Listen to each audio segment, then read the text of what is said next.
Signore e signori, buonasera. Benvenuti e bentornati alla Casa Italiana Zerilli-Marimò della New York University for this adventure in Italian opera with Fred Plotkin.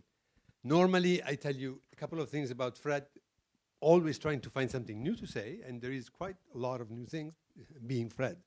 Tonight, I just want to remind you that his new book, of which he's co-author, is upcoming, and the title is Eating in Italy. Publication date, January 1st, but you can pre-order. It would be a great Christmas present, I think, so go ahead and do it. As you know, Fred is conducting actually now a course on Verdi, on Idagio. The course has already started, but you can register anyway and listen to the previous classes. Normally, I don't say anything about Fred's guests because it's his privilege to present them. And I'm not going to introduce Speranza Scappucci tonight. But just a little episode. You know that she's the first Italian woman to conduct an opera at the Metropolitan, and that she was the first woman altogether to conduct an opera at La Scala in Milan. First woman. Yes. Yes, because the glass ceiling sometimes seems like a steel ceiling, in Italy especially, and she was able to break it. And just a little episode. Normally, after our adventures, our conversations, we go for dinner to the Tirosegno Club here in the village, and we have dinner with the singers, the conductor, whoever it is there. So we are having dinner one evening, and there is Fred, there is Gianandrea Noseda, a few other people, I believe also a couple of singers, but I don't remember exactly. And there is Lidia Bastianic with us, who is a good friend of Fred, and she loves opera, and she's also a good friend of Gianandrea. So we are having dinner, and the maitre d' comes and asks Lydia, there are two Canadian little girls there that recognize you and would like to ask for your autograph. Do they bother you if they come here? Oh, no, absolutely. And Lydia, as gracious as she is, welcomes the girls, writes something on a piece of paper, and then she tells them, thank you for watching my show. But at this table, the most important person is not me. It is that gentleman there. And she pointed to Gianandrea Noseda. And she explained very plainly, but very effectively, the power of the conductor. He raises a hand and everybody stops. And he raises a finger and all the violins start playing. And she told them, you want to do something like that. Are you studying an instrument? Are you studying a musical instrument? Well, start. And to me, that idea that Lydia, that she's a celebrity, TV personality, pointed the girls in the direction of a conductor was particularly poignant. And somehow, Speranza made that hope truth before that those girls will be adults. But it's very important for girls and young people in Italy and in this country to have people like Speranza with her determination, with her incredible talent, and with her being able to fit into the Italian tradition and at the same time finding her own way. And that's what she has done. And without further ado, I would like to ask you to please welcome Fred Plotkin and Speranza Scappucci. Okay.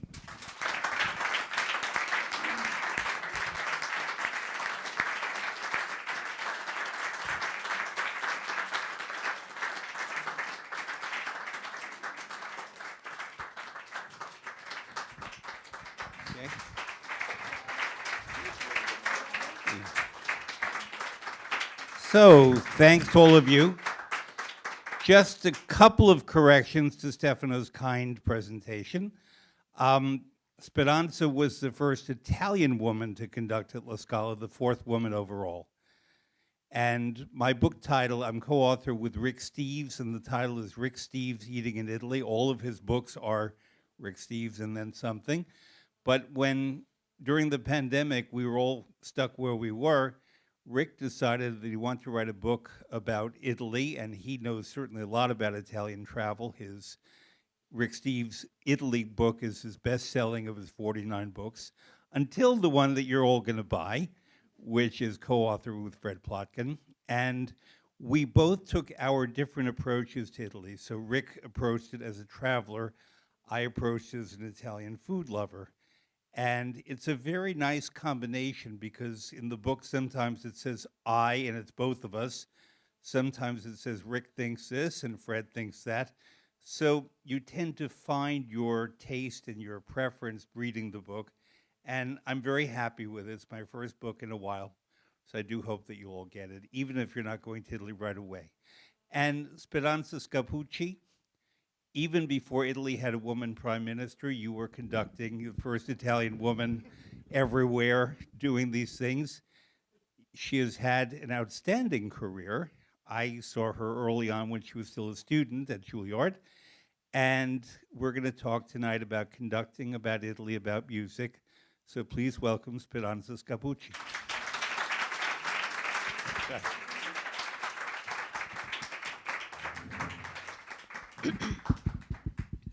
Buonasera.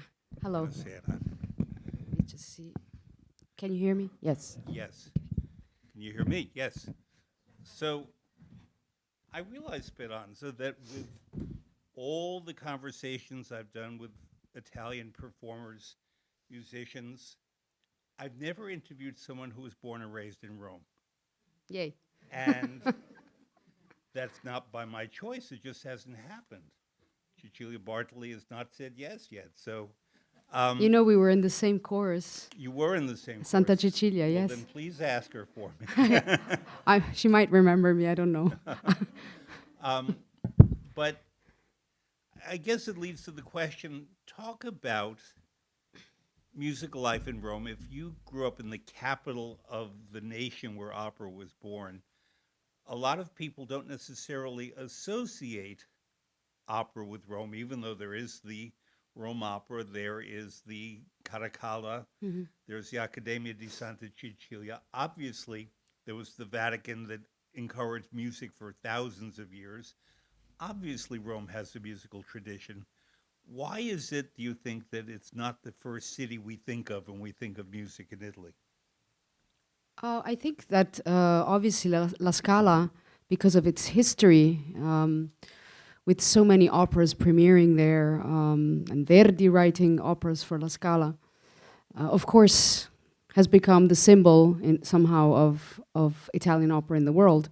This doesn't mean that Rome doesn't have a great theater, where I actually saw my first opera, Teatro dell'Opera di Roma, with a really, really great orchestra, actually, thanks to the maestros who have been there in the past, and more recently. If you think that Daniele Gatti just finished there, Riccardo Muti was there right before. So, and Santa Cecilia has a great, great tradition. It's a great symphonic orchestra. The conservatory where I studied, it was Santa Cecilia. Santa Cecilia has a conservatory for young students. Let's say piano, it's from when you're 10 years old until you're 20, around. It used to be. Oh, okay. And then l'Accademia is when you're done with the diploma, then you go and perfect your instrument or singing. And it's a very ancient academy with great tradition, great maestros have taught there. In preparation for our conversation tonight, because I've worked in many Italian theaters, I've never worked at the Accademia di Santa Cecilia. I worked at the Terme di Caracalla many, many years ago at the beginning of my career, but I haven't worked too much in Rome musically. But I decided to read up a bit, and I'm not going to tell you the whole story tonight of the Accademia di Santa Cecilia, but Stefano, I think in the future we want to do a night just about the Accademia di Santa Cecilia. It was founded in 1585 by Pope Sixtus V and was dedicated to three figures, to the Virgin, to San Gregorio, and Santa Cecilia. San Gregorio being the male patron saint of music, as in Gregorian chant, ecclesiastical song. Its very first place where it performed was the Pantheon in Rome, if you can imagine. And they were there from 1585 to 1622. So basically, when opera was founded, the Accademia di Santa Cecilia was in the Pantheon in Rome. It moved a lot. I'm not going to list all the churches and places it was during the years, but in its first century, it was in 6 different places. So then it consolidated under the Roman pontificate and became the Pontificia Accademia, and it was not until 1830 that it opened to people beyond musicians. In other words, poets, dancers, editors, musical instrument makers, musicologists, later actors. Um, when cinema came along, cinema. So therefore, the Accademia di Santa Cecilia, named for a musical figure, really was kind of like the Juilliard of Rome, in that whatever art form arrived was incorporated into Santa Cecilia. Some of these subsequently broke away, such as the Acting Theater Academy and the Cinema Academy, to name a few. What is also very notable, and I'm making this very short in terms of the story, is that in addition to being a place where music is taught, it has a very important chorus and a very important orchestra. And it's not necessarily a case that other music academies, such as name the big ones, Naples, Palermo, Parma, Bologna, Milan, and others, Venice, um, they're not as famous for their orchestras as they are for their training.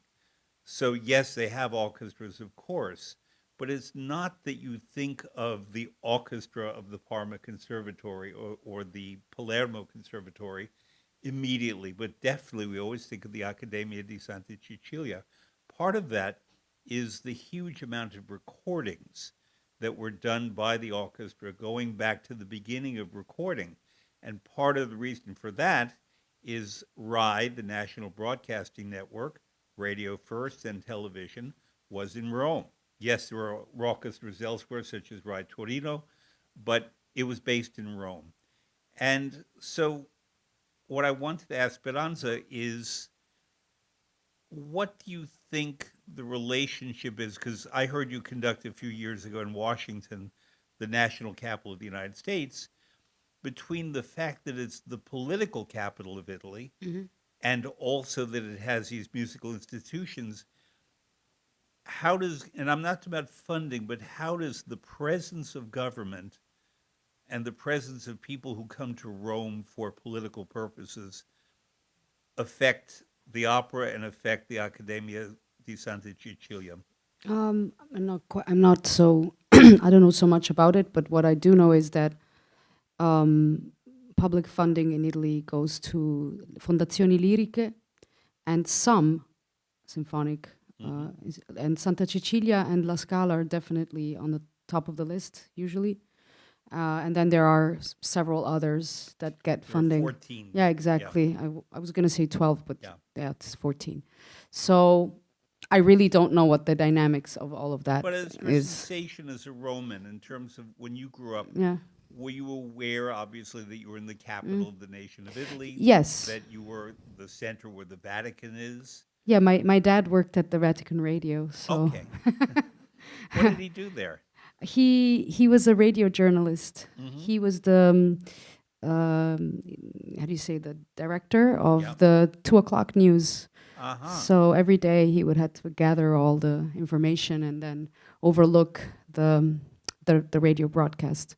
So and we as kids spent a lot of time in that building, because after school, you know, it's like, what we're gonna do. So we would go and spend time waiting for Dad to get out of the radio.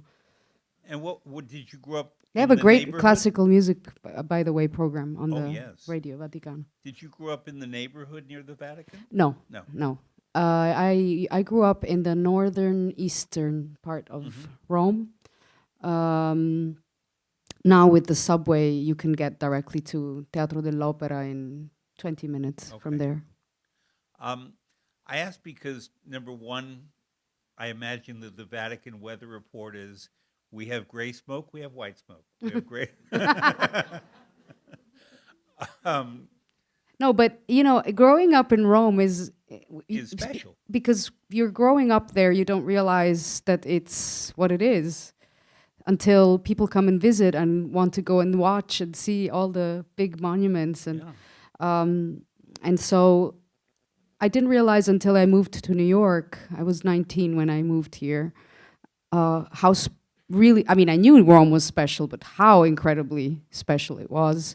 And for me, I went to the conservatory when I was 9 years and a half, and then my parents loved music, especially my father, but also my mom, and so brought us to the opera. When I saw my first opera, I was think 8 or 9. It was La Sonnambula. Yes, beautiful.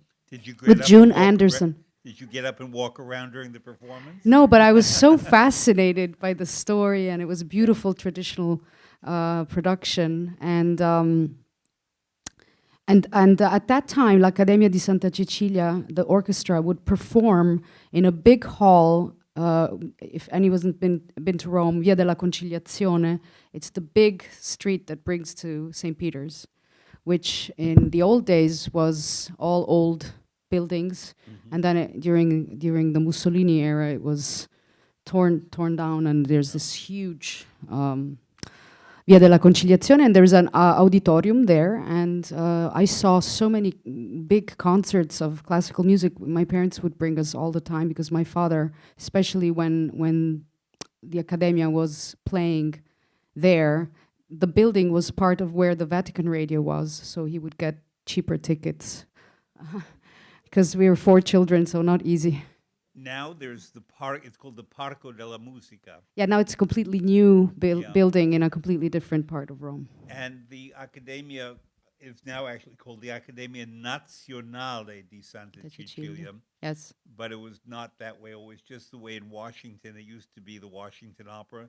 Now it's the Washington National Opera, as opposed to the Metropolitan Opera or the Metropolitan National Opera, you know. I actually owe to that, and I'm thinking about it, in that hall, l'auditorium, I went to many concerts, and one concert I went to was played by a very famous pianist. His name was Georgi Sándor. You remember him? Hungarian. I don't know if anyone, Hungarian. He had moved to the States after the war during communism in Hungary, and he was a student of Bela Bartok. In fact, he premiered the 3rd piano concerto of Bartok, imagine. And I went to see this concert, and I went to see him afterwards in his dressing room. And I told him I was a pianist and that I was studying at Santa Cecilia Conservatory, and he said, "Oh, well, tomorrow before my 2nd concert, why don't you come and play something for me?" I was like, "Oh shit!" You know? I was like, I was preparing my diploma in pianoforte, and so I had Beethoven 109, Wanderer Fantasy of Schubert, many things that today I think, how the hell did I learn those pieces? They were so hard. And so I went, he said, "Come here like an hour and a half before the concert. I'll be here warming up and play something for me." So there's a point, that's why I'm saying this story. So I went and I played. I think I played Beethoven and a little bit of Schubert. And then he said, "Okay, well, listen, you know, I teach in a school in New York. It's called Juilliard School. You know about it?" I said, "Yes." He said, "When do you finish here in Rome?" I said, "Well, in 6 months I have my diploma." And he said, "In March we have auditions, and I think you should come and audition for Juilliard." He said, "It's very hard. It's like 500 pianists every year apply, and we only have 20, maybe 22 spots. But come to New York." And that changed my life. So Because I just thought about it, about the auditorium. It happened there. Juilliard, c'è speranza. C'è speranza. Yes. There's hope. And so what was it like for you at 19? Rome, of course, is a huge cosmopolitan city. It's not that you were coming from a little provincia. Yes. But arriving in New York, I was a little younger than that when I arrived in Italy, and I loved Italy, but it was new, and I had to learn things not only about the country, but about myself in the process.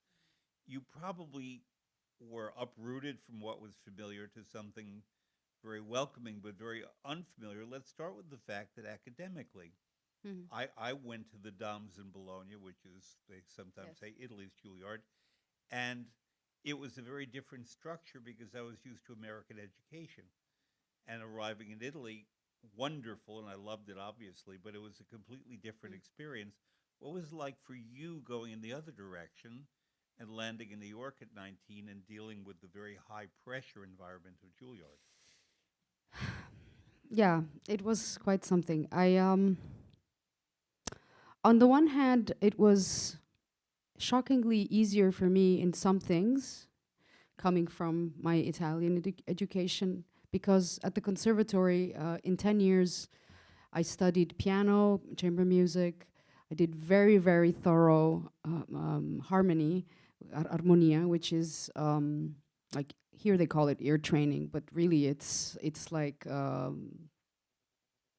composition to a certain extent. You know, 3 years, then 3 years of music history. All sorts of things, a choral. We had to sing in the coro, and so when I arrived at Juilliard, there were all these entrance exams to place you in the different classes, like ear training, or there was a course called L&M, Literature and Music, which was a combination of music history and I remember ear training, for example. I passed the test like it was so easy for me because somehow I didn't know that in this country, when you arrive at the bachelor level, not everyone has done solfège the way we do it in Italy since we're 4. So for me, beating time and saying do, re, mi, fa, sol, la, si, do was easy. For other students, it was a completely new language. So I did, I think, 6 months, and then the teacher said, "Do you want to be my teaching assistant?" Wow. So that was easy. On the other hand, other things were hard because the level of playing was monstrous. I mean, I got to Juilliard and I thought, why did they pick me? I'm good, but I'm not that good. You know, I was thinking, there's my fellow pianists were incredible technically. You know, I was always for Beethoven, Mozart, Schubert, Debussy, and others were doing, you know, like Liszt, like crazy, and that was something I didn't. It was not, you know, it was not my thing. So I always liked making music with other people, and so one of the first things I did when I arrived at Juilliard was audition for the chamber music class. And I went and auditioned for Samuel Sanders, who to me was one of the greatest collaborative pianists in history.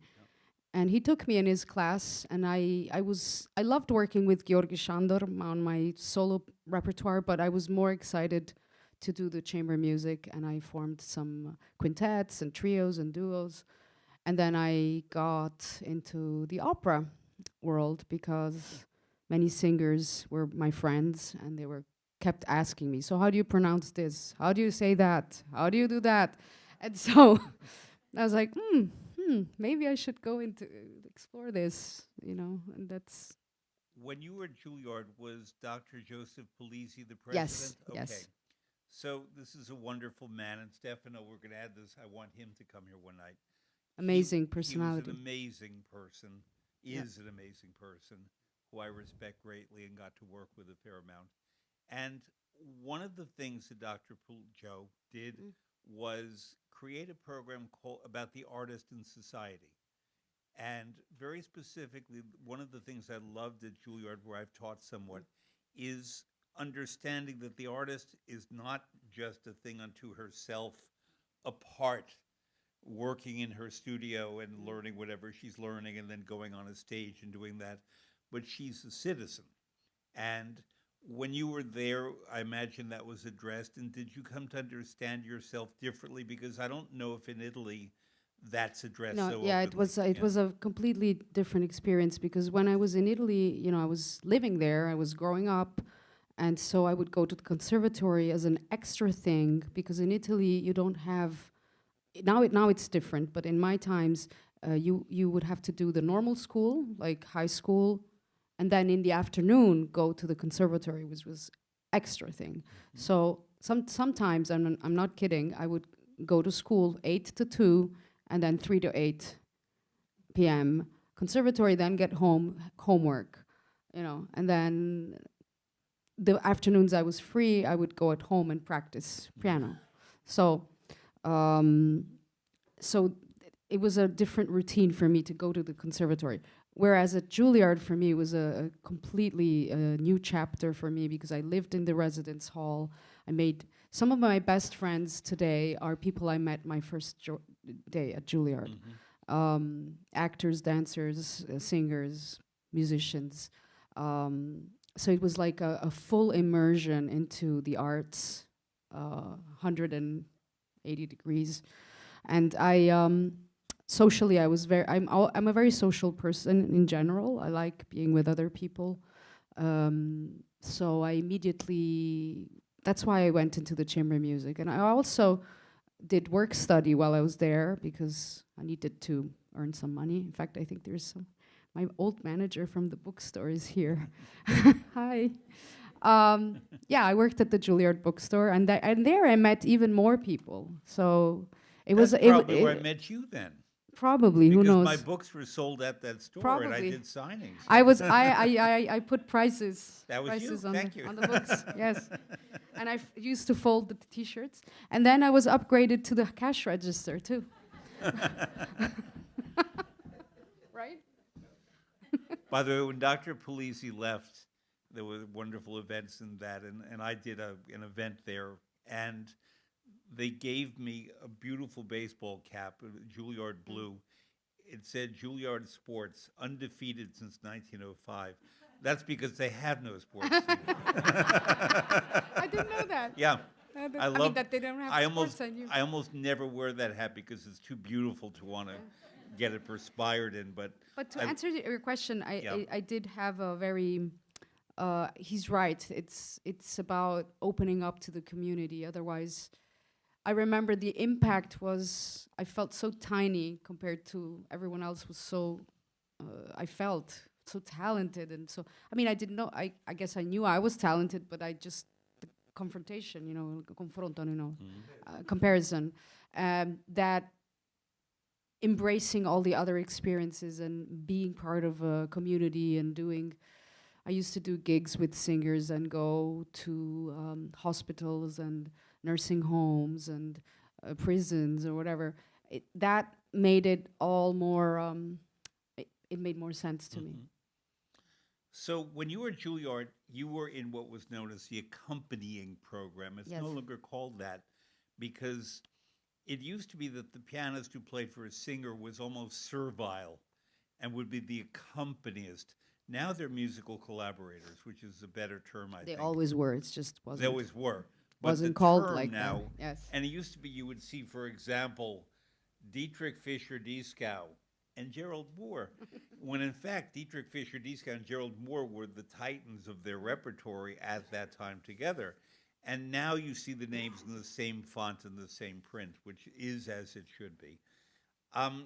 But while there, you got into, as you began to say, into opera coaching, because people came to you and asked you for help and so on. That's a very special art, and it is known in Europe often as a répétiteur. In other words, sounds a terrible name. It's someone who repeats things all the time. But what it really is the person who gives the singer her structure, her guidance. Obviously, you're not in her throat and you're not telling her what to do in the deepest way, but you are leading that person toward interpretation, toward understanding. I've done this somewhat, but I limit myself only to operas I really know. If a singer came to me and said, I'd like you to work with me on Richard Strauss's Daphne, I can't do that. But if it's Don Carlo or Lohengrin or a few other things, that I can certainly do. But in your case, and obviously you're a professional, you would be called on to do whatever opera was right in front of the singer. Yes, yes. Talk about that. Well, first I just briefly have to say that because I loved being in New York and at Juilliard, once I finished my solo degree, then I thought, okay, I'll go into this, what is called now collaborative piano, to explore more how it is to become an accompanist, but initially it was also for instrumental music, but then the passion for opera grew more and more because my father had that passion and still has it, and somehow opera was always in the background at home. So all of a sudden it was like, wow, this thing that I used to have at home, you know. And so in order to have that training gives you all the tools. You have to learn the languages, the diction, how you sing in those languages, how the vowels change when you're singing according to which voice type you're singing in. You know, soprano is different from a tenore or from a baritone or a bass. And all of that I perfected at Juilliard. And then what I did was I stopped working in the bookstore.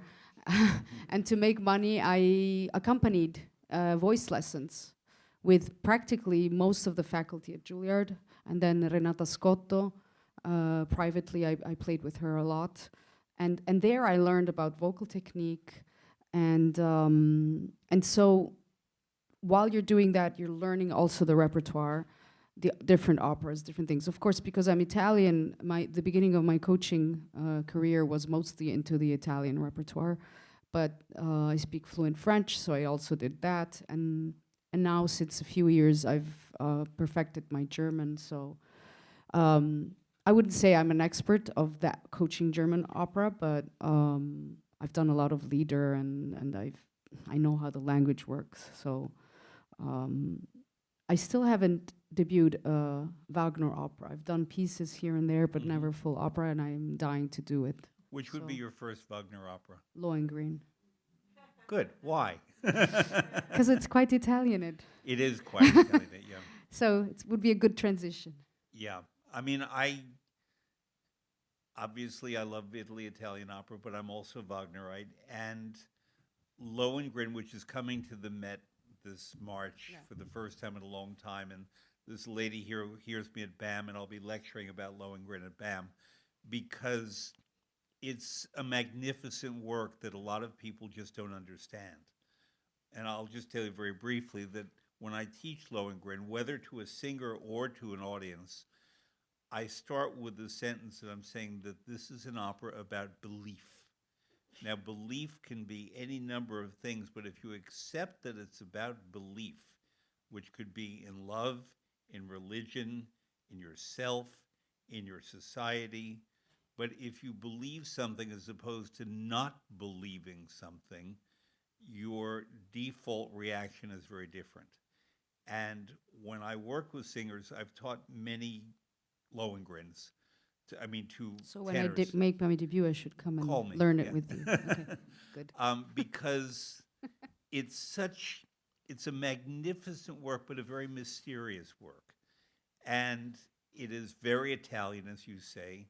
It's very lyrical. There is a lot of mystery in the opera, but there's a lot of, belief, we get back to that again, that the central character is actually not Lohengrin, but Elsa, which is one of the two longest roles in opera, the other being, Susanna and Le Nozze di Figaro, yeah, I was gonna say. are the two longest roles in opera. And so therefore, Elsa's really the one that we focus on. And all kinds of horrible things have happened to her, and yet she believes, or she wants to believe. And when someone instills doubt in her head, like disinformation that we see in media all the time, not in the good media, but we see it all the time, when that alternative facts, is what her name used to call it, when we start becoming susceptible to that, it's like a virus, and it eats at you. And what is so remarkable in this opera is the way Wagner, in his music, weaves that through. And it's in the score, as you'll see. It's fantastic. But anyway, we got off on that diversion. But what I wanted to say to you is, I was emailing today with someone I know who was asking me about pronunciation of vowels in Italian, and specifically for singers, because, and I told her something she didn't expect to hear, that there are singers, even Italians, who pronounce the vowels wrong. And that might be because the music, in their view or their coach's view, dictates a different pronunciation. But then I know of a teacher in Great Britain, one of the great teachers who taught some of the greatest singers in the past 50 years, who believes that the letter E, as in Empoli, Emilia Romagna, um, should be pronounced not A, like amore, but amore, amore. I can't even say it. Eh. Because, and occasionally, amori. So, I'm not going to say the name of the singer, but one of the most famous sopranos of the past 50 years, when she sings in Italian, says amori, and not caffi, but she practically would. And her teacher taught her that. And whenever I've heard other sopranos, because this teacher teaches mostly sopranos, sing that way, I always say, is your teacher so and so? Oh, yeah, how did you know? And you, as an Italian, because it is your native language, where do you come down on pronunciation of vowels, specifically because the note often is carried on the vowel? The way Italian would have it, or the way you think it belongs in the music and the character? Both. Okay. Because every singer is different, and according to their voice and where they're singing in the voice and whatever the vowel is, sometimes you have to mix the vowel with another vowel. I'm getting a little technical here, but it's never going to be the same as when you're speaking, because if you're in a high register, you have to find whatever vowel is comfortable to make the illusion that that's going to be the vowel. But if you need to close it a little bit more, fine, you know. Can you give an example? Ella mi fu rapita? No, I was just I was just thinking my name, you know, Speranza, because it comes so many everywhere. You know, when the tenor in Bohème sings La Spera, you have to go up. No one's gonna do spe. It's impossible. Yeah. So, you know, according to La Spera, you're gonna put an A or whatever you need to for the squillo to come out. This is an extreme example, but if you're in the middle of the voice and you're doing a recitativo of Mozart, no? I don't know. Cosa stai misurando, caro il mio figaretto? If the word is figaretto, you cannot say figaretto, because that's not good. And it's recitativo, you're in the middle of the voice, so then you have to do it right. Do you, yes, it does. Okay. Do you at all work in, for example, let's say you're conducting Cavalleria Rusticana set in Sicily or Pagliacci set in Calabria, regional pronunciations and accents? No. Okay. No, unless it's wanted Okay. specifically on a word. Like Turiddu and his very Sicilian singing. Turiddu, yeah, but the text is not in Sicilian. Right. So you have to respect the way it's written. Or you wouldn't do, say, Johnny Schicchi in a different, more Tuscan way? No. Okay. So what I thought we would do, we don't have to move our chairs for this one. It's just a 2-minute little video. I found a video from when you were conducting Il Barbiere di Siviglia in Toronto in 2020. So Julian, I'm sorry I didn't alert you ahead of time. It's number 1. If you would just play it, and it'll be above us. Sometimes people think that maybe an orchestra or a chorus or singer could do it without the conductor, you know. Oh, why can't they just do it with a metronome, you know, ticking the time? What surprises a lot of people is that when I say that conducting is so much about driving the music, in other words, through your own thoughts and your sensibility, through your arms, through your eyes, you actually are able to express how you want the music to sound. And that happens through a magical connection of energy that goes from me to the musicians to the stage, and then from the stage back to the musicians and out to the audience. So really a lot of it really comes from the podium, but without the musicians and the singers, the conductor is nothing. Barbara Seville is very tricky because, first of all, most of the people in the audience know the tunes, and so it's very famous. People have expectations of how it should sound, how it should be, and therefore putting your personal stamp on it can be challenging. Technically, it's very difficult to play and to sing because it's bel canto, and therefore you need to have the chops to do it. It's brilliant music. It's very light, but yet very difficult. The orchestra here is really exciting. It's a great group of musicians.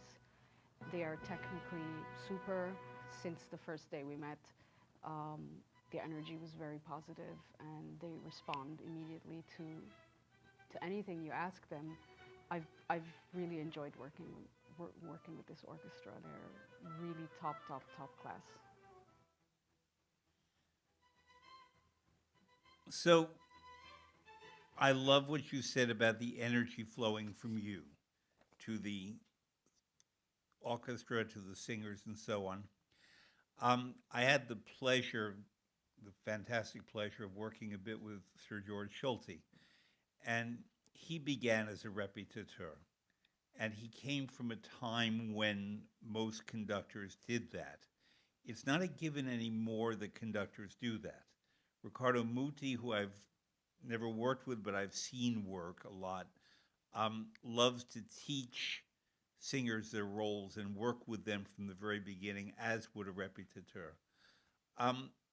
Talk about what you mean about this transmission of energy. I think it means, in part, that you have a strong conception of what the music is saying, and that you then try to convey that.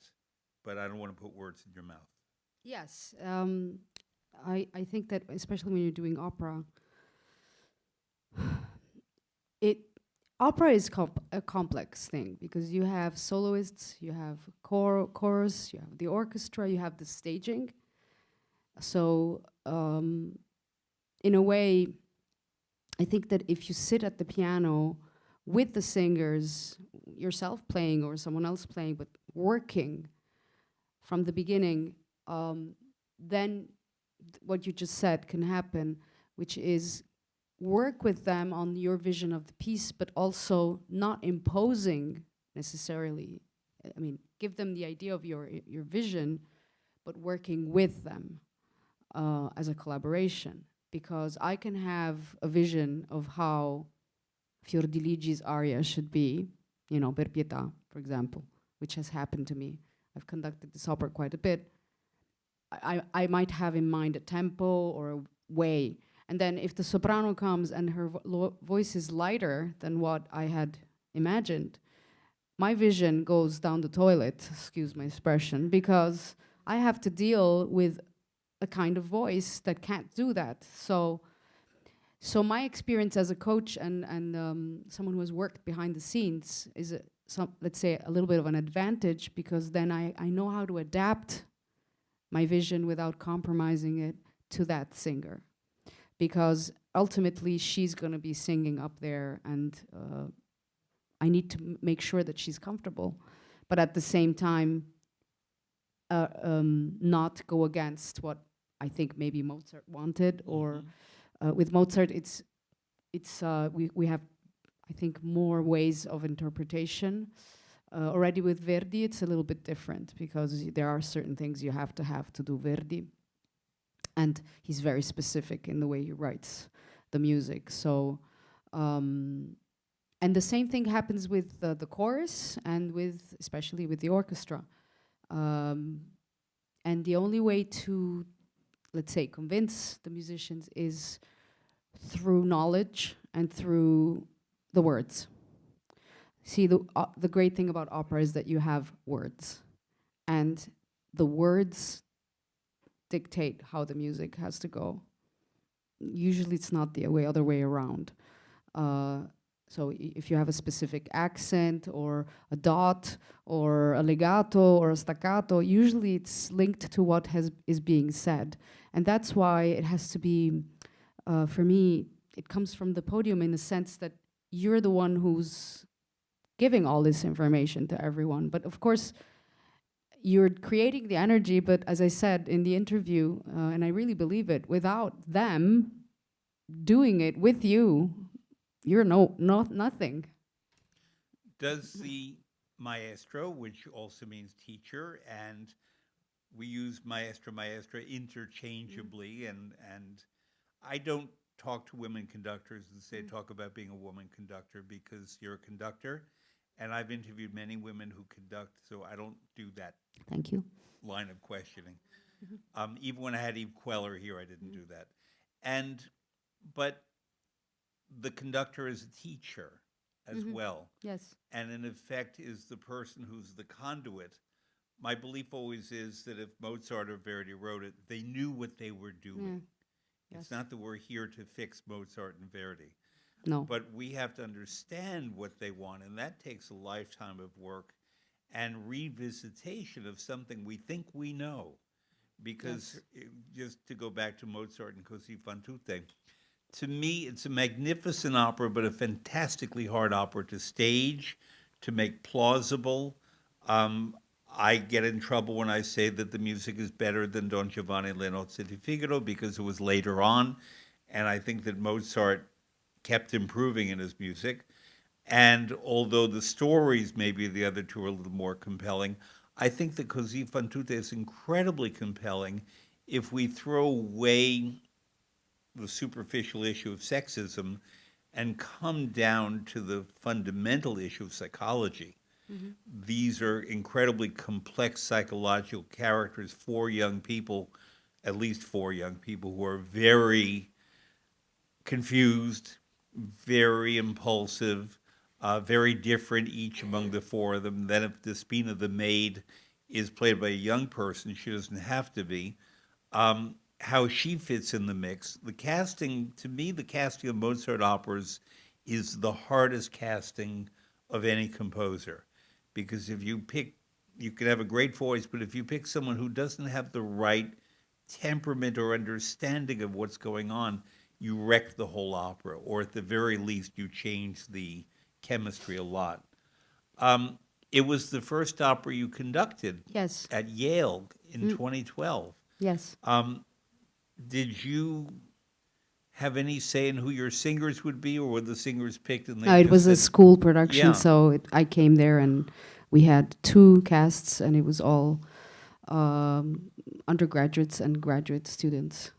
So what was it like for them as young people, as contemporary young people, playing these roles that are fraught with sexual confusion and hormones and so on in a most magnificent way? But on the other hand, where the values of today may in many ways be better than the values of those opera, but in many ways are more relaxed, if you know what I mean, sexually in terms of interaction. Whereas the sexual tension in 1790 would be a different set of rules. I think also it's Naples, but the 2 girls are from Ferrara. This is something that's not explored often, but I do it, that these 2 Ferrarese girls wind up in Naples with these 2 Neapolitan boys. That's combustion. And that's something I always try to inject when I'm working with singers on Così fan tutte. But what was it like conducting people who were actually the age of the characters? It was great. For me, it was my first opera that I did where I wasn't just coaching and preparing all these kids, but also conducting them. And what was great about it was that some of them was like the first opera they ever sang fully. And so for me, more than all of these aspects that you mentioned that are more, let's say, the director's, let's say, task, I worked on all of that you're saying musically, like how do you do it in the music? And a lot of the work was concentrated on the recitatives and how to pronounce well and phrase every, and I also played the cembalo. I played and conducted, so it was a great experience for me, and it was actually right there and then that I decided, okay, I'm done with being just Repetiteur. not just, but you know what I mean, a repetiteur. I need to like be a conductor. Yes. Sticking with Così fan tutte, because it's an opera I love. To me, one of the great moments of suspense in all of opera is to discover how the director and perhaps the conductor have decided how the opera ends, because Da Ponte sort of left that a little bit vague. And Mozart's music can suggest you many things, but do the two boys go back to their original girlfriends, or girls go back to the original boyfriends? Do they switch? Does one couple pair off and the other not pair off? I saw that in Salzburg when you were working in Salzburg. Or do none of the four go back to their partners? It's open. And do they go on to something You else? can do it all ways, I Do think. you have any feelings about how they wind up? I think Mozart tricked us a little bit, because the very end, it's in C major, and it's very jolly music. So, questo è il fin di chi fa, right? No, right? Am I, is Yeah. that the right one? Yes. That's Don Giovanni, right? No, wait, But how it does was it go? good. No, but it's C major. We'll remember. You can find it on YouTube. Yes. Oh, well, I just did it like 2 years ago during the pandemic. Yeah. Anyways, it's very, because Opera Buffa had to end with a happy ending. Yeah. So what he really wanted at the end of that, we'll never know, because he was constricted by the form of ending it in a good way. Like Don Giovanni, like you have the end, the real end, which is him going to hell, and then questo è il fin di chi sa. So But even my that's very take on it is ambivalent. that after that journey, it's impossible to go back to how it was before. That's my take on it. But for many, many years, that was how it was done, because Così had sort of fallen out of the repertory and then was rediscovered when Glyndebourne, the Glyndebourne Festival, was created in the 1930s. That was the first opera they did. But at that time, you wanted everything to be put right, so you went back to the partner you were with, even if that's not, your hormones are saying something else. The British at that time said you have to go back to the person you were with. But the Salzburg version I saw was very persuasive. It was with Luca Pizzaroni, was the baritone, and I discussed it with him after, because he and the mezzo-soprano suddenly discovered that while they had, pardon the term, a quickie off stage, ultimately they were not attracted, whereas the other two genuinely developed loving feelings. Yeah, the duet of Ferrando and Fior di Ligeti. And so they went off in a direction that was actually a loving direction, whereas the other two were mystified and unhappy. It's wonderful, because you can do this any which way. One more thing about Così, because it never gets enough discussion. Quite a number of years ago, I was teaching an intensive opera class at the American Military Academy at West Point, the Army. And these are very adult, very brilliant young people, men and women, when I was there. And I took them to two operas, to Aida and Così fan tutte, because I thought, okay, Aida will have issues for them because it's a military opera, and Così fan tutte will be about romance, and while it was the American Military Academy, maybe I could prod that a bit about personal relations. To a man and woman, they all said, oh, we get Aida. Aida's about obligation and service and so on. We get that. That's what we're trained in. There's nothing to discuss. Thank you to say that to your teacher. There's nothing to discuss. But we want to talk to you about this Così fan tutte because it was very upsetting for us. Apparently they had discussion in the meal hall about how upsetting it was. Well, why was it upsetting?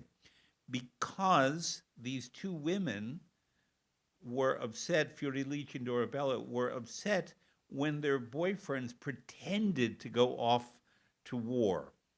And the drama of going off to war was made light of in this opera as a ruse to confuse the girls when they came back as Albanians and all that. And that how can you play with someone's feelings when there's something as consequential as war involved? This is why I love teaching opera, because I learn from the people I teach. But ever since that experience at West Point, I take this opera even more seriously, because what we may see as lighthearted to certain people is profound life and death stories, even in a comedy. So what I'd like to do now is do an exercise that I love to do with conductors and repetitors. It's not a test, because I'm not into that. But we're going to, Speranza made her Met debut last week, I think? 10 days ago. 10 days ago, conducting Verdi's Rigoletto. And I want to play two versions with two tenors who she's conducted. The names don't matter, but it's about comparative listening. You conducted both. One of them was live, one was in the studio, the live one happened to be a rehearsal. But so we're not saying, is this good, is this not good? But given that basically it's the same music, two different tenors, two different voices, neither one of them Italian, I will say that to you.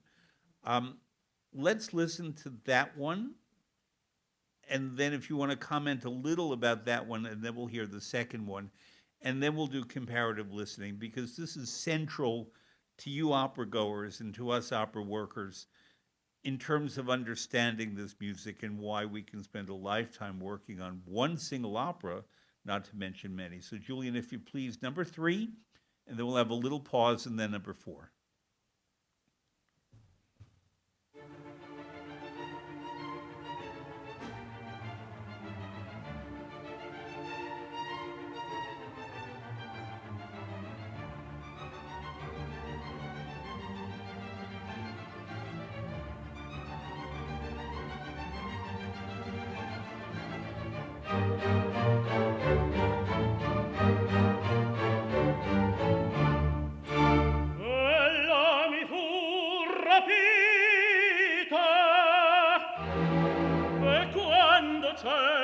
Nei brevi istanti, prima che il mio presagio interno sull'orma corsa ancora mi spingesse, schiusera l'uscio e la magion deserto. E dove ora sarà quell'angiol caro, colei che prima potei in questo core destar la fiamma di costanti affetti, colei sicuro al cui modesto sguardo, quasi spinto a virtù, talor mi credo.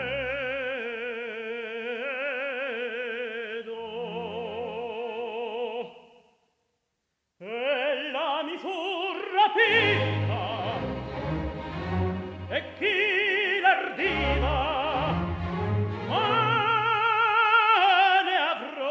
ma ne avrò vendetta. La chiede il pianto della mia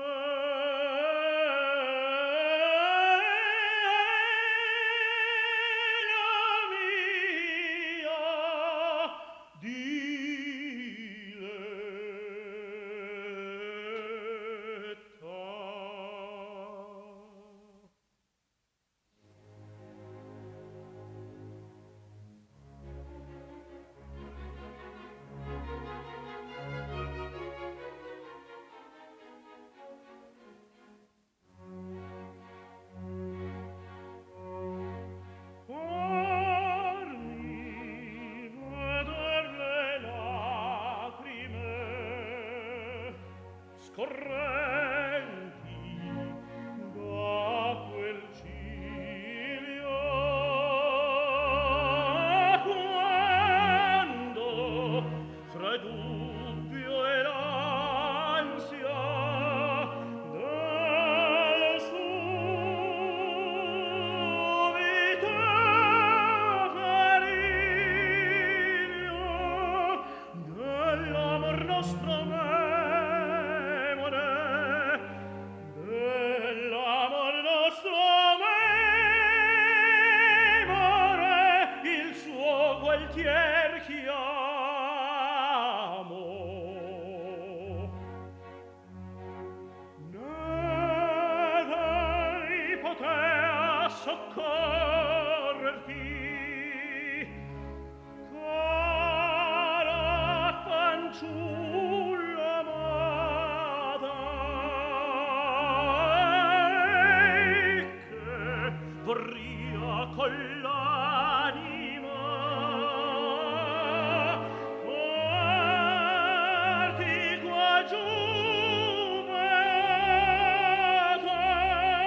le scene agli angeli per te non invidio,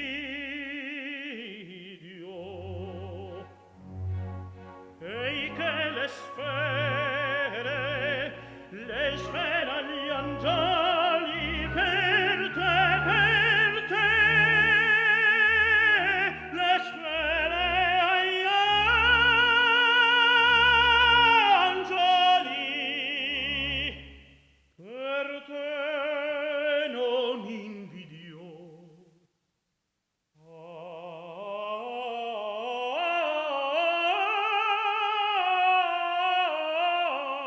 Non invidio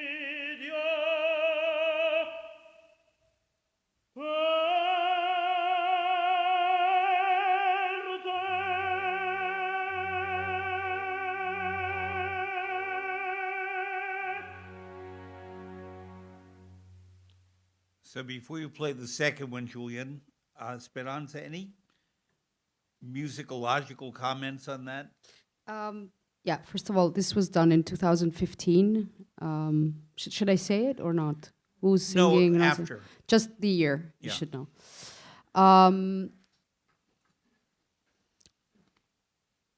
The singer was making an album which was of different arias.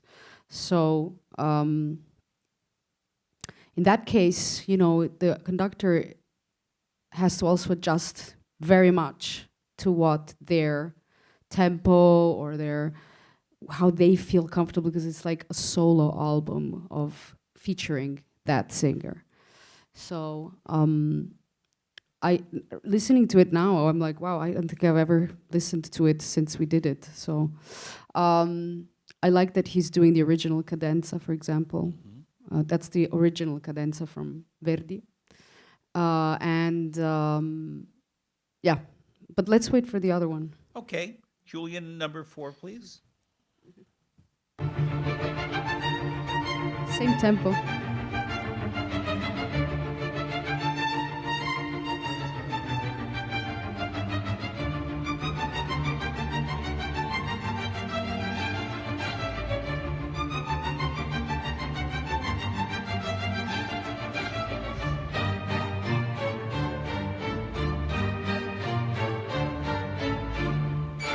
Quella mi fu rapita, e quando ciel ne brevi istanti, prima che il mio presagio interno sull'orma corsa ancora mi spingesse, schiuso era l'uscio e la magion deserta. E dove ora sarà quella nel cuore, colei che prima patì in questo cuore, destar la fiamma di costanti affetti. Colei si pura il cui modesto sguardo, quasi spinto a virtù, allor mi credo.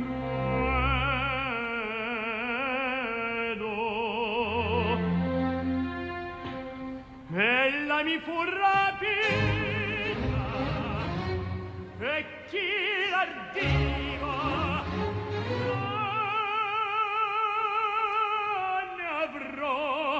ma ne avrò vendetta.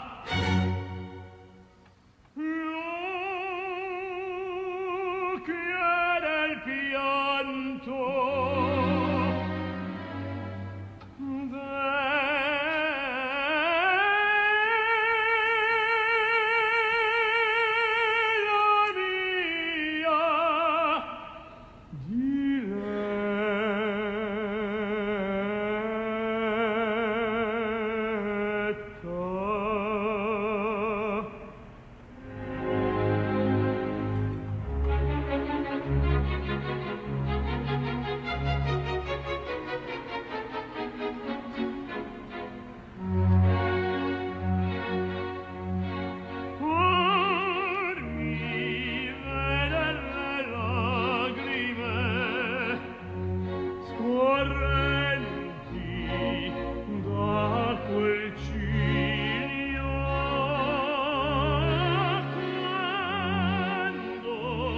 fra il dubbio e l'ansia delle subita periglia dell'amor nostro memore, dell'amor nostro memore, il suo gualtier chiamo.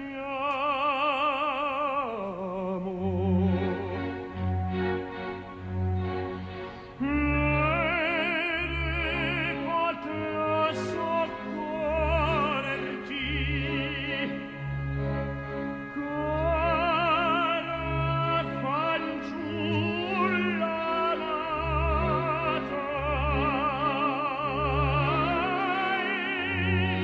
che vorria con l'anima farti qua giù beata, ei che le sfere agli angoli, ei che le sfere agli angoli per te non invidio.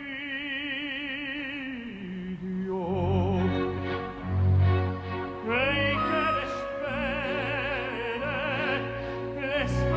agli angoli per te, le sfere agli angoli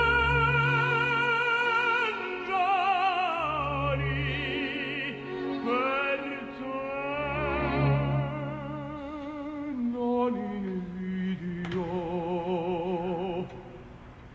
Non invidio per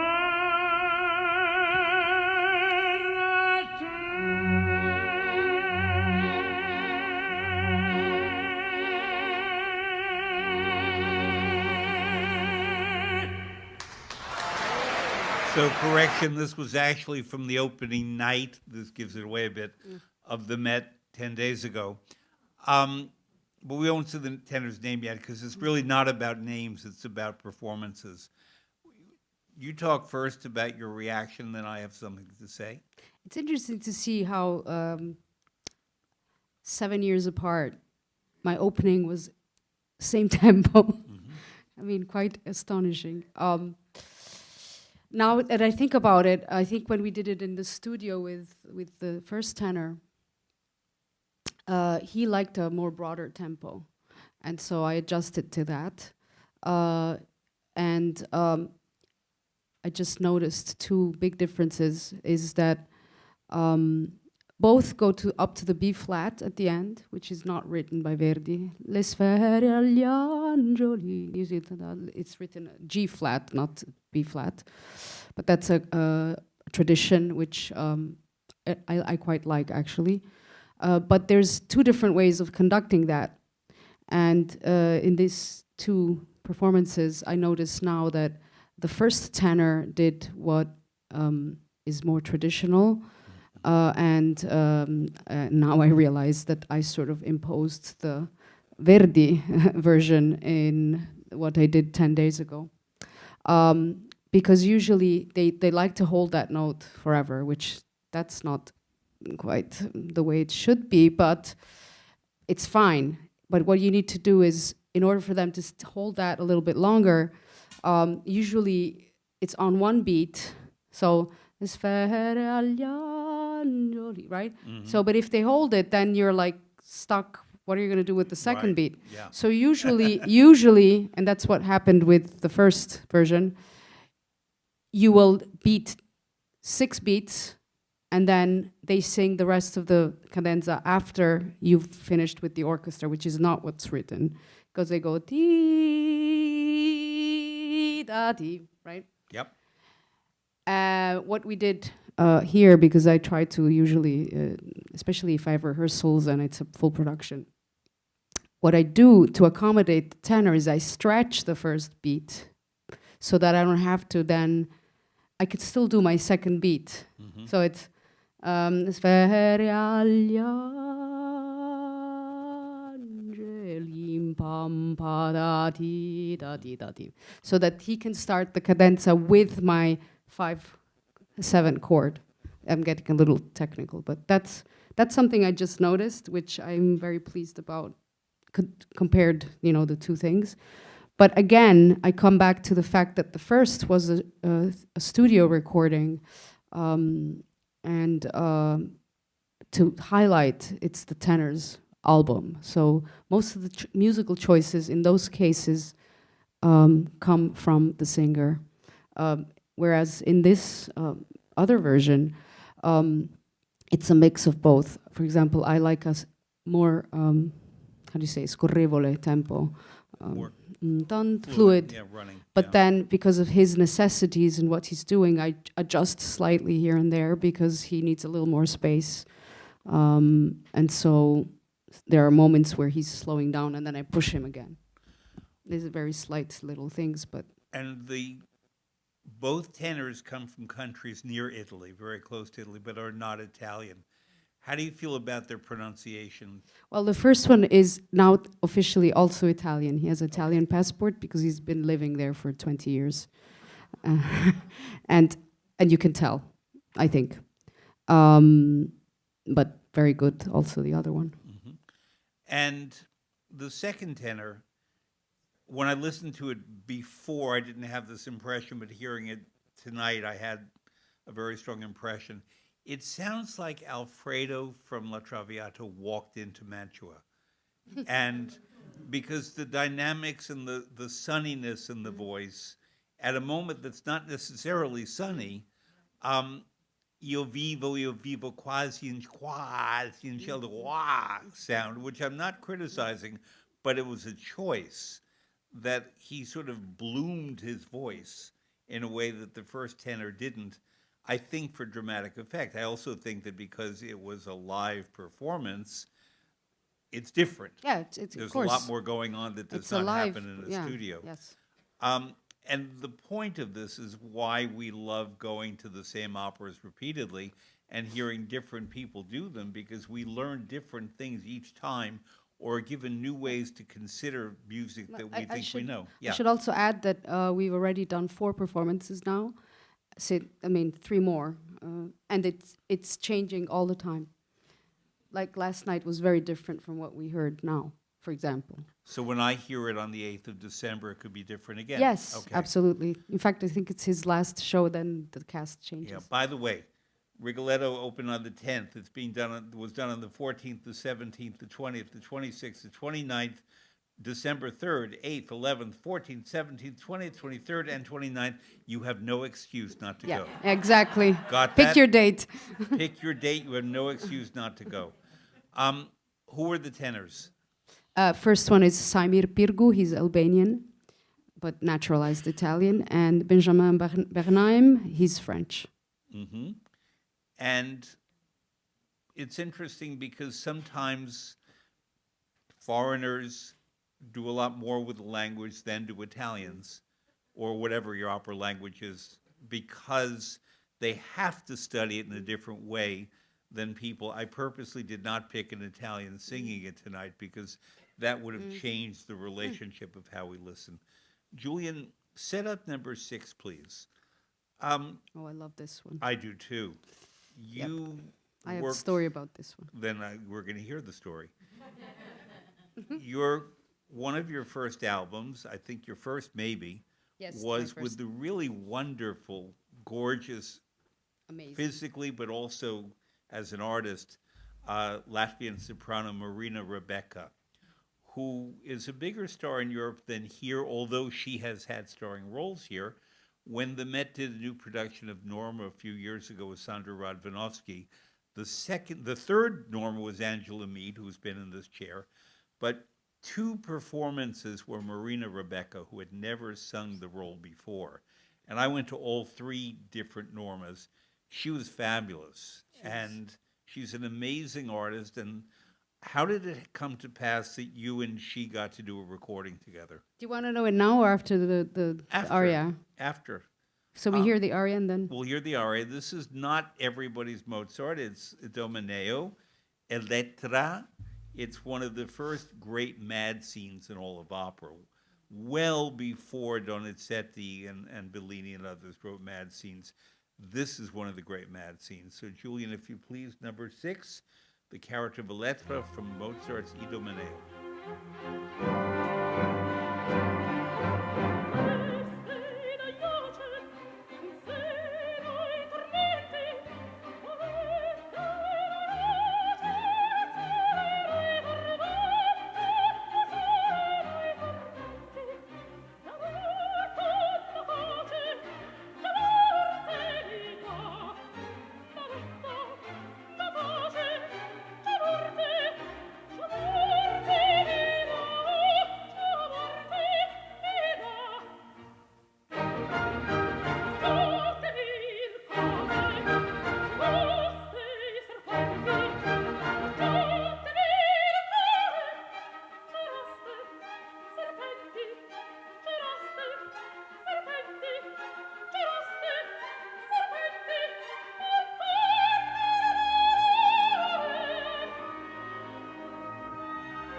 What's the story? So I met Marina in 2009 in Salzburg. She was making her big debut in Moise Faron di Rossini, the role of Anais, which is very, very difficult. She has amazing coloratura, this woman, and a laser beam voice. And it was her debut with Maestro Muti. I was the pianist and assistant on that production. And it was the very first thing she did internationally where everyone was like, wow, who's this singer? So we became very good friends. And then when I made my debut at Yale, I came to New York after the debut, and she was singing Donna Anna at the Met. And we went to have dinner, and I showed her on my iPad the overture of the Così fan tutte I had done at Yale. So, and she looked at it, and then she said, Speri, I want to do an album of Mozart arias. and the album will be all the main female characters, ranging from Pamina to the Queen of the Night to all sorts of voice types. I mean, this Anna, Elvira, Fiordigi, and Führung, you name it. I think Papageno is the only one who's not there. Right. So she said, for example, I've never sung the Queen of the Night on stage. She said, I have an F. I just, before I lose it, I'd love to record it. And I said, wow, that's a great idea. And she said, I want you to conduct this album. Mind you, I had just made my debut as a conductor at Yale with students. And I said, but Marina, like, she said, well, we have, it's not going to be now. We're going to do it in the spring. And what I want to do is prepare the whole album with you at the piano. And so this way I will be sure that then you will do what we worked on with the orchestra, which was the Liverpool Philharmonic Great Orchestra. Yeah. We had no rehearsal with the orchestra at all, except 2 hours before the recording. We read all the stuff. The orchestras in England are amazing at sight reading. They are really stunning that way. So we had 5 days to put on the whole album, which I encourage, not because it's, you know, I did it, but it's really interesting because I don't think anyone has ever recorded an album where you sing the Queen of the Night and on the same album, Donna Anna and Donna Elvira and I don't know, has it? Check that, maybe Check. Deanna Damrau, but we'll check. Yeah, maybe. Yeah. But when? After her, maybe. Yeah. Or I don't know. It was 2013. So that's the story, and it so happened that recording was the first time I ever worked with a professional orchestra. So Yeah, this because it was deepens- been students before that. This deepens the compliment I was about to pay you, and I'm saying it not as your friend, but as an expert, okay? Thank you.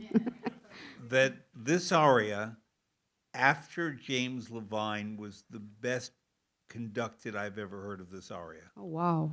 Thank you. And because you captured the theater in it, because this was a recording, but I knew what they were singing about, all the characters in this recording, but specifically this one, which is why I picked it, because Mad seems to be very over the top. This was not over the top. This was just at a simmer and a boil, because the moment comes where she goes a little cuckoo at the end.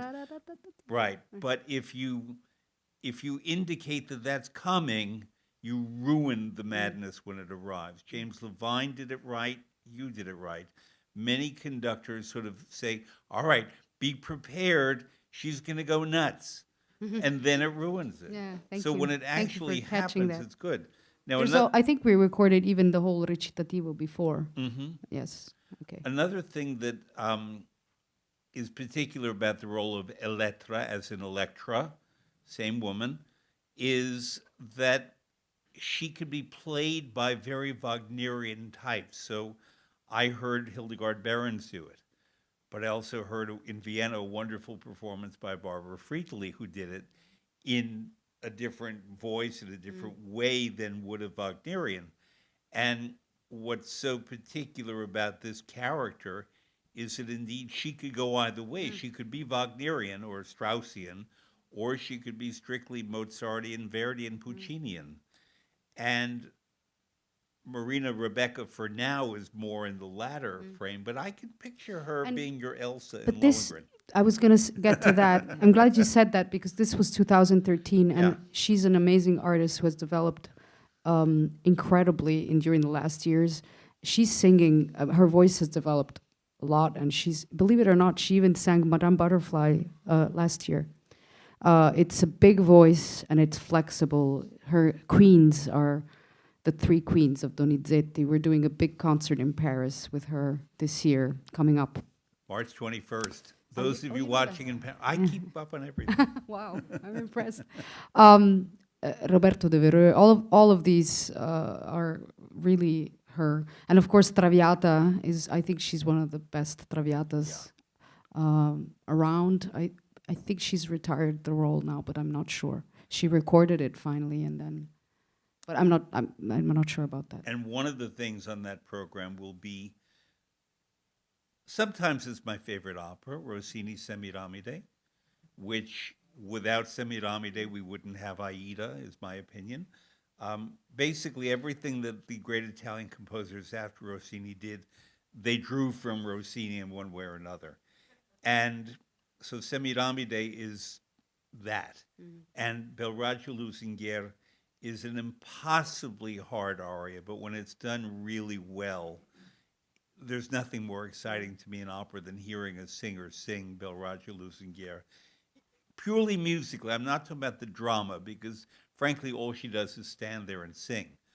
But it's when I heard Sutherland do it, and when you hear great, great, great, great singers do it, it's absolutely thrilling. So speaking of absolutely thrilling, it was absolutely thrilling to have you here tonight, Speranza. She was supposed been to be great to here, be here. But then the pandemic got in the way. Yes. Thank you. Thank you.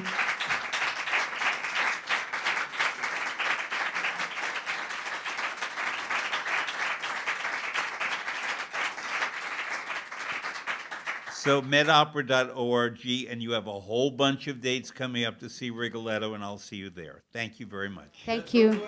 Oh, don't go anywhere. Don't go anywhere. I have a favor to ask you in the present.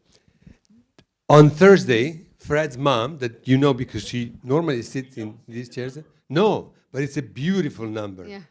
She has a big birthday coming, and since she would be here and she will come again, but I want us to sing happy birthday for her. Yes. And I asked Maestra Speranza to please conduct us. Wow.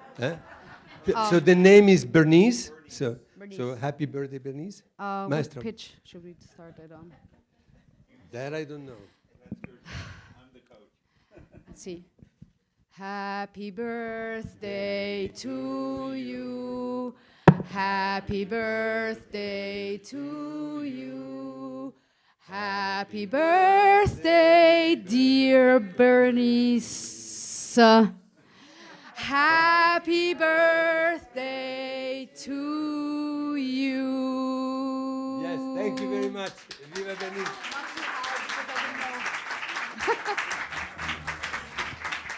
Grazie.